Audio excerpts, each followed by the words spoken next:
Okay, so I'm using Fabriano's 100% cotton cold pressed paper. This is the bright white, the purple one here. This 7x10 block. My paints are holbein. I go over them as I use them. There's only like one paint over here, if I use it at all. It's Daniel Smith Lunar Black. I linked a photograph that's kind of inspiration, but I'm not going to go by exactly that. I'm going to draw my mountains a little bit different. Just kind of go in here. I'm just going to paint them in. And here's some land, and I'll have some fun. I was just thinking about mountains and some flowers, but if you can't figure out how to draw simple mountains, this is a great simple photograph for you. I'm not painting the clouds the same way. I'm going to paint them a little different. I'm going to grab my 16 Neptune series Princeton brush. And I thought it'd be kind of fun to make like a colorful sky, not just simple run-of-the-mill sky. So I'm going to just get my paint loose here. I'm using holbein ultramarine blue deep here. Loosen it up. And I'm going to grab some bright rose. Make like a nice purple color. A little bit more blue, blue purple. Let's have fun with our skies, don't you think? A little bit more blue. A bluish purple. And so the first thing I'm going to do is get this whole area that I want wet for the sky wet. Wet on dry, and then it'll be wet on wet when I actually put the paint through it. So big old brush, grab some water on my brush. I'm just putting it on the paper where I want my sky to land. You know, put it all here. Not super, you know, it's got a nice sheen to it. You want to be able to move the paint. So fill it all in here, just the top half. I'm gonna grab some more blue on this. I want this more bluish purple. And I do like a swiping method. So I just kind of swipe it. Leave that a little bit more ultramarine blue deep. Like this. Go like that. Tilt it a little bit. Right? And I can grab some pink. This is the bright rose. Water it down. I'll put a little bit of pink in there. Let's have some fun. We need some fun in our life. A little bit pink sky. You could even make a little bit of orange color. I'll add some yellow and a little bit of cadmium red light. Let's almost like a rainbow. And I'm gonna go back and add the pink. Water this down. A little bit of pink. It's dripping down there. And that's kind of it for my sky. I don't really need to fuss with it too much. I don't want to fuss with it too much. I just leave it like that. And I would wait for that to dry, you know, before I start to paint in. You can start painting the mountains. It might bleed into the skies. You have to think about that. And I would want my mountains in the purple tones, right? Maybe not as light as this, so I'd add some more pigment. And by the way, there's different tiers of like how I like the paint to flow. And I call that consistency. So when I say like tea, coffee, milk, cream, is think of the product. Coffee, milk, and cream and tea and all that stuff. And that is the consistency of the paint. So I would add more water to make it really loose like tea, and more paint to add it to make it thicker. Or coffee, more paint, it will turn to milk, more paint, cream, and then butter is like right out of the tube. So it's starting to seep into the paper. I'm gonna grab my ultramarine blue deep. It's a pink again, get a purple, more blue. And maybe a tinge of burnt umber, or even burnt sienna, because we can make more granulating color here.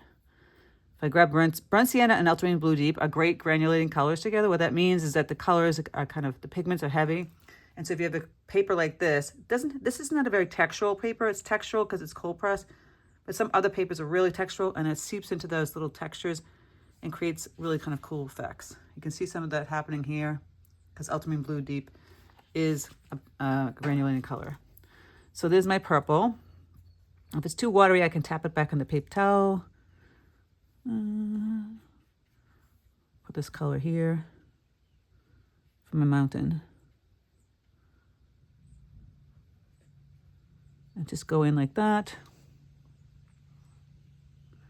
You can leave some white spaces if you want to show it, that it's maybe snowy or whatever up there.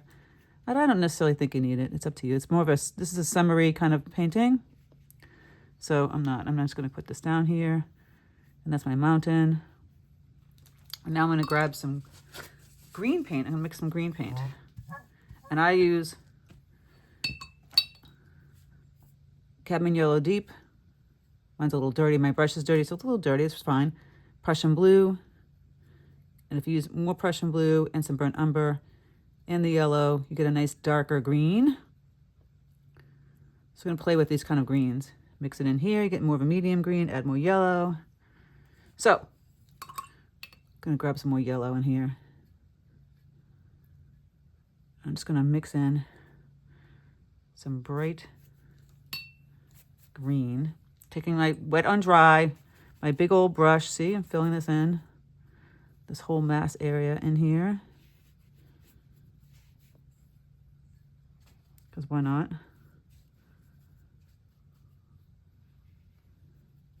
And I'll start to add the other green in there.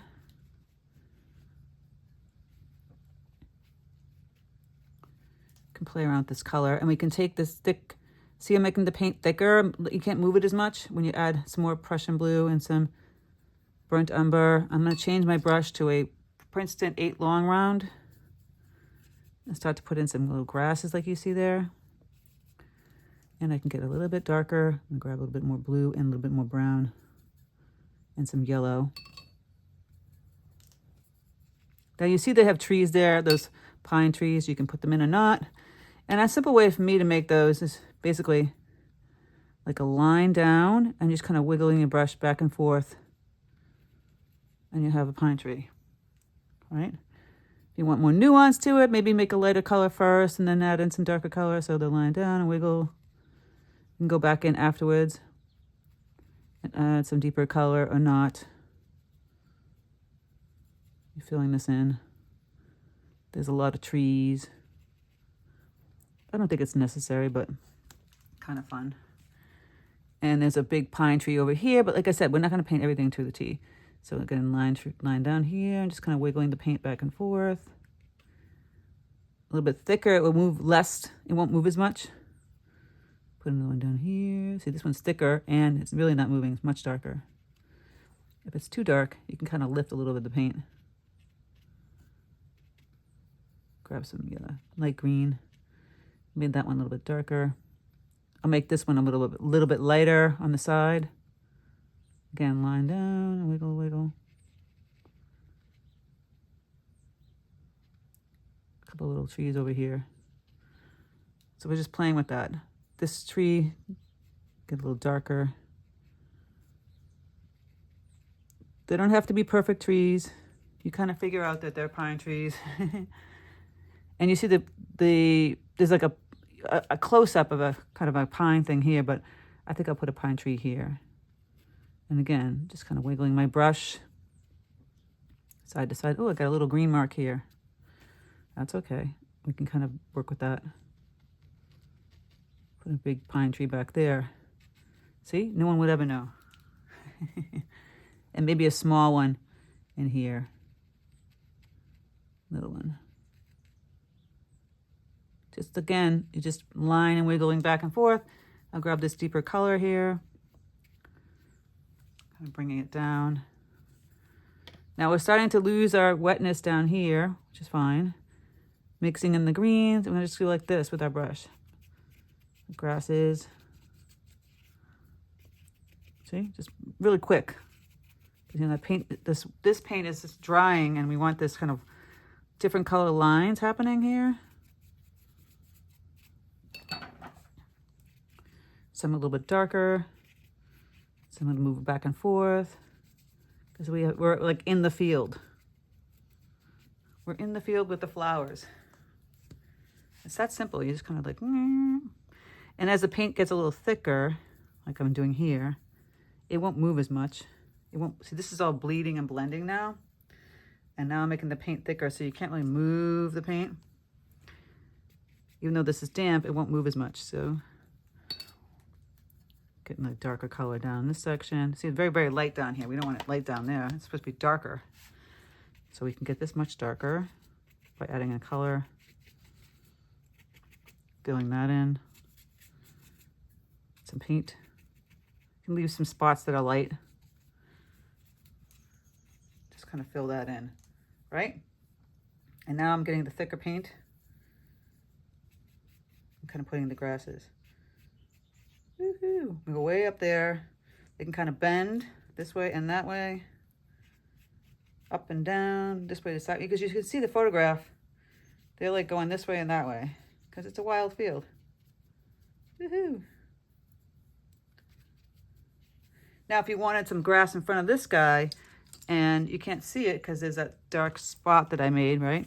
Take a credit card and scrape those areas.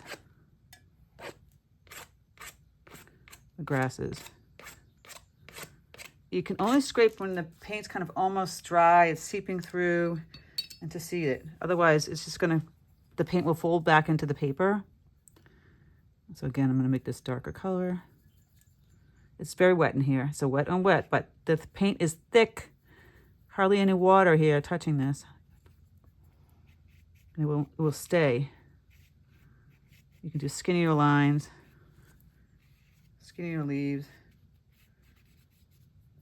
Now, while this is damp, I'm gonna grab some white gouache or even white watercolor. Now, I know there's no white in this, but we're gonna do that so that we can put some flowers there, right? So take some gouache, a little bit more, and another brush, whatever brush is convenient for you. I'm gonna grab my 12 aqua, loosen it up a little bit. If you wanna cover the sky, cover the sky. You don't get splats in the sky. I'm gonna splat. I always smack my brush on top of another brush or a pen or a pencil. And see, it's dissipating. We can put flower colors on top of that. Get a little thicker with the paint. Even if you just took a little white splotch and tapped it, that will help too. Now, we can do that with other colors that are kind of show up over that yellow, green. Yellow right out of the tube with a little bit of water. See, you have to put a little bit of water in it to move it. So, same thing. And you can make it a little bit bigger by adding more taps of yellow. But you really can't tell what some of these flowers look like. These little small ones back here. Right? And then the pink, we'll do a little trick for that. So you remove it, now you've got your little meadow. That's the simplest way to make that. We're getting a little bit more advanced now when we add, you know, textures and stuff to our mountain and even the yellow. So we're gonna take the yellow paint. I'll use the Princeton 8 long round or Princeton 8 round. And we can actually make a shape of a flower. And it's still very, very wet in here. So I might wait till it dries, but basically some petals, like you would see daisy petals here. Could be like buttercups coming in here. Do like a little lines like that.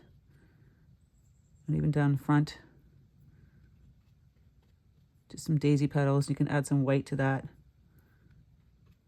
Or even black for black-eyed Susans. It's a little bit thicker.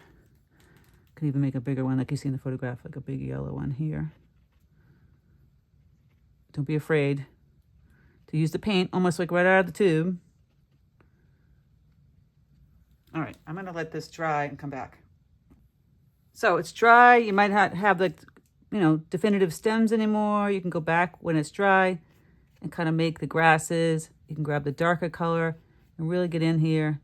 And I would make them bend like this way, that way, come over, out, put some darker tones of the grass underneath some of the yellows, even the white. And the white might have just kind of disappeared. You might have to go back over it with a little bit of, you know, color with your brush.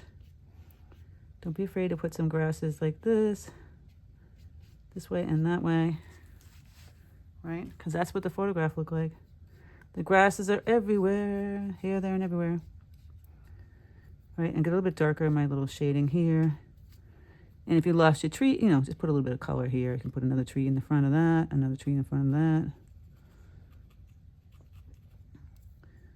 And on the edge here, a little shadow. Dry brushing going down this way a little bit. Really simple. That's your simple mountain escape. All right, and then, like I said, if you wanted to add, go back and add some more white. And any color you want. You can even add pink. If I add a little bit of rose to my gouache, I get that pink color that you see in the photograph. You're just kind of wiggling, making a 4 or 5 petal here, or little petals out here. And you see that little 4, just kind of mushing down your paintbrush, just making like a flower shape. Maybe they're cosmos that are off in the distance. Little pink ones. There was that big pink one down here. Still very blurry. Just a simple 4 petal or 5 petal shape, right? And then for your yellows, you can add the white daisy or the black in the center. You know, fill this in, white center or not, or make it black. Like I said, you can use little white marks here, little taps, because it will dissipate if you put too much water. It will get translucent. And that's pretty much it, right? For simple, simple, simple mountain. If you enjoy this, let me know. If you're a Patreon member, you get the extended version. If you want to be a Patreon member, click the link in the description box below. We get extended versions, we get extra tutorials, we get exclusive ones on Patreon, you get a live stream, all kinds of goodies. First dibs and watercolor workshops and retreats, and I just announced a retreat. I'm sorry, not a retreat. I just announced a workshop in Quebec City for December 6th and 7th of 2025. So I'll put the link in the description box. So if you want to come join me there, there's some spots available. Click that. All right, guys, take care, and I'll speak to you soon.